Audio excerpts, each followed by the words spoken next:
Hey guys good afternoon. চ' মই এটা কথা ক'ব বিচাৰোঁ, আজিকালি চাওক, যিকোনো ক্ষেত্ৰতে আপুনি ভাবি আছে যদি মই ভালকৈ পইচা ইনকাম কৰিম, ভালকৈ ৰোজগাৰ কৰিম, ইমান সহজ নহয়।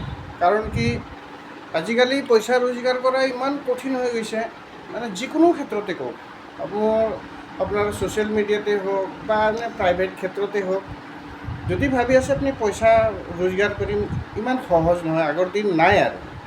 চ' সেইকাৰণে মই কওঁ, মানে মোৰ অভিজ্ঞতা যিখিনিত আছে আৰু কি, যদি পইচা ৰোজগাৰ কৰিব লগা হয়, তেতিয়াহ'লে একদম নিয়মমতে কৰিব লাগিব, নিয়মমতে যাব লাগিব, নিয়মবিলাক পালন কৰিব লাগিব, তেতিয়াহে হ'ব।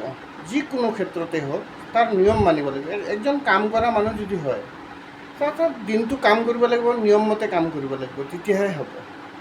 তেনেকৈ ছ'চিয়েল মিডিয়াত হওক, বহুত ছিষ্টেম আছে, বহুত নিয়ম আছে, প্ৰত্যেকটা ক্ষেত্ৰতে ছিষ্টেম আছে, নিয়ম আছে। সেই নিয়মবিলাক যদি মানি আমি কাম নকৰোঁ, চ' বহুত প্ৰব্লেম হ'ব, ভালকৈ ইনকাম কৰিব নোৱাৰিম।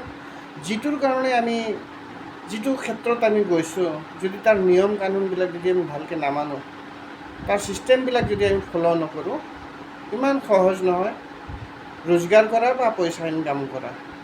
চ' মোৰ কথা এইখিনিয়ে গাইজ, যদি আমি কাম কৰোঁ, ছিষ্টেমবিলাক ফ'ল' কৰিব লাগিব, ভালকৈ নিয়ম মানিব লাগিব, তেতিয়াহে হ'ব।